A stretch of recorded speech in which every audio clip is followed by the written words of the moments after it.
நம்முடைய முதலமைச்சர் தளபதியார் அவர்கள் இன்று 1,31,00,000 பெண்களுக்கும் மகளிர் உரிமை தொகையாக வழங்கப்பட்டு மாதம் 1000 ரூபா வழங்கப்பட்டு வந்தது. இன்றைக்கி 5000 ரூபா அவருடைய அனைவருடைய வங்கி கணக்கிலும் இன்றைக்கி காலை முதல் வரவு வைக்கப்பட்டு வருகிறது.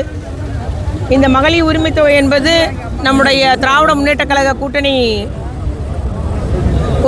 கூட்டணியினுடைய தேர்தல் வாக்குறுதியானது. எதிர்க்கட்சிகளெல்லாம் இதை நிறைவேற்ற முடியாது, இதை நிறைவேற்ற மாட்டார்கள் அப்படின்ற மாதிரிலாம் இதை குறை கூறி வந்தார்கள். நம்முடைய முதலமைச்சர் அவர்கள் செப்டம்பர் 2023 இந்த திட்டத்தை செயல்படுத்தி வருகிறார். மாதம் 1000 ரூபா எல்லாருடைய அக்கௌண்ட்லேயும் வர வைக்கப்படுகிறது. ஆனால் மத்தியில் இருக்கிற அந்த ஒரு பாஜக கூட்டமும் அதுபோல் மாநிலத்தில் அவர்களுக்கு அடிமையாக இருக்கிற அதிமுக கூட்டமும் இந்த தேர்தலை ஒட்டி சதிவலை பண்ணி வழக்கு தொடர்ந்து இந்த மகளிர் உரிமை தொகையை பெண்களுக்கு கிடைக்க விடாமல் செய்ய வேண்டும் என்று அவர் செய்த சூழ்ச்சியை அறிந்து நம்முடைய முதலமைச்சர் அவர்கள் இன்று முன்கூட்டியே பிப்ரவரி மாதத்துக்குரிய 1000 ரூபா, மார்ச் மாதத்துக்குரிய 1000 ரூபா, ஏப்ரல் மாதத்துக்குரிய 1000 ரூபா 3000 ப்ளஸ் மே மாதத்துக்குரிய சிறப்பு மகளிர் உரிமை தொகை 2000 ஆக மொத்தம் 5000 ரூபா இன்றைக்கி எல்லாருடைய வங்கி கணக்குகளிலும் வரவு வைக்கப்பட்டு வருது. இது மிகவும் மகிழ்ச்சியான ஒரு செய்தி. எப்படி நம்முடைய முதலமைச்சர் அவர்கள் அந்த திட்டத்தை பெண்களுக்காக அவர்கள் அந்த உழைக்கும் மகளிருக்காக ஒரு வீட்டினுடைய நங்கூரமாக இருக்கக்கூடிய பெண்களுடைய உரிமை தொகையாக வழங்கி வருவதை தொடர்ந்து வழங்க வேண்டும் என்பதற்காக இன்றைக்கி 5000 ரூபா போட்டிருக்காரு. பெண்கள் எல்லாம் மகிழ்ச்சியோடு இருக்கிறாங்க. அந்த நம்ம முதலமைச்சர் அத்தனை பெண்களின் சார்பில் முதலமைச்சருக்கு நாங்கள் அத்தனை பேரும் நன்றி தெரிவித்துக் கொள்கிறோம். மிக்க ஏன்னா என்னதான் சூழ்ச்சியை முறியடிச்சிருக்கிறார் நம்ம தலைவர். பெண்களுக்கும் ஒரு நலம் பயக்கக்கூடிய அளவில் இன்றைக்கி அவங்களுக்கு சேமிப்பாக இருக்கும், செலவாக இருக்கும், நல்ல முறையில் இந்த பணத்தை கொடுத்துருக்காரு.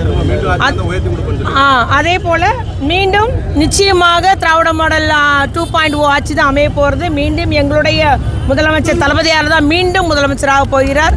உறுதியாக நான் முதலமைச்சர் ஆகும்போது 2000 உயர்த்தி தருவேன் என்ற ஒரு வாக்குறுதியை இன்றைக்கி முதலமைச்சர் அளித்துள்ளார்கள். ஆகவே அத்தனை பெண் சமுதாயம் சார்பில் நம்முடைய முதலமைச்சருக்கு மீண்டும் நாங்கள் அத்தனை பேரும் நன்றி கூறிக்கொள்கிறோம். நன்றி. ஒரே நிமிஷம்.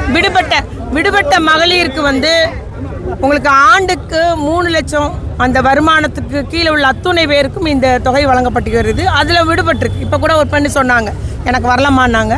ஸோ விடுபட்ட மகளிருக்கு மேல்முறையீடு செய்ய இப்போ டைம் கொடுத்துருக்குறாங்க. அதையும் ஆய்வு பண்ணி வழங்குவாங்க. அதனால் நீங்கள் யாரெல்லாம் இந்த உங்களுடன் ஸ்டாலின் முகாமில் விண்ணப்பம் கொடுத்து இப்போ வழங்கப்படும் போது கூடுதலாக வழங்கப்பட்டதில் விடுபட்டிருக்காங்களோ அவங்கெல்லாம் மேல்முறையீடில் விண்ணப்பிக்கலாம் என்பதை நான் கூறிக்கொள்ள விரும்புகிறேன். இல்லை வருங்க.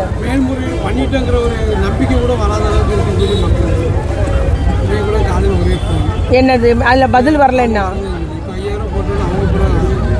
இல்லை என்னன்னு தெரியல எனக்கு. நான் கேட்டுக்கிறேங்க, செக் பண்ணிக்கிறேன். ஆனால் மேல்முறையீடு பண்ண டைம் முதல் 10 நாள் கொடுத்துருந்தாங்க. அதுக்கப்புறம் இன்னும் எங்களுக்கு விரிவாக்கம் பண்ணணும்னு சொன்னாலும் விரிவாக்கம் பண்ணுறாங்க. உறுதியாக அந்த 2.5 லட்சம் அந்த தகுதி உள்ள பெண்கள் அத்துணை பேருக்கும் வழங்கப்படும் என்பது உறுதி.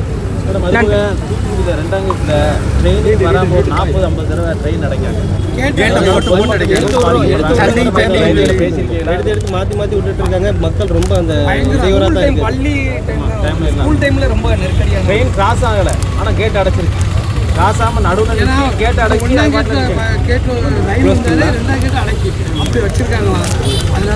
இல்லை. நான் இப்போ போய் அவங்க பொறியாளரிடம் பேசிக்கிறாங்க. அது போல் சதன் ரயில்வே அந்த ஜிஎம்ட்டையும் போய் என்னன்னு பேசி அதுக்கு ஒரு முடிவு எடுப்பேன். ஏன்னா ஏற்கனவே முதல் கேட்டு மூடியே இருந்த நிலைமை தான் இருக்குது. இப்போ 2வது கேட்டும் மக்கள் சிரமமாக இருக்கும். பேசிடுறாங்க.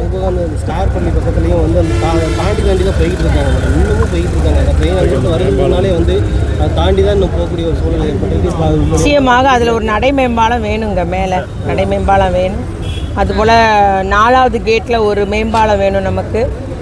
நிகிலேச நகர் அந்த ஏரியாவில் ஒரு மேம்பாலம் நமக்கு வேணும் கட்டாயம்.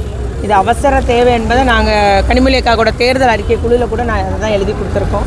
நிச்சயம் நம்ம அடுத்த கட்டம் அதுக்கு முயற்சி பண்ணி நம்ம பெற்று தருவோம்.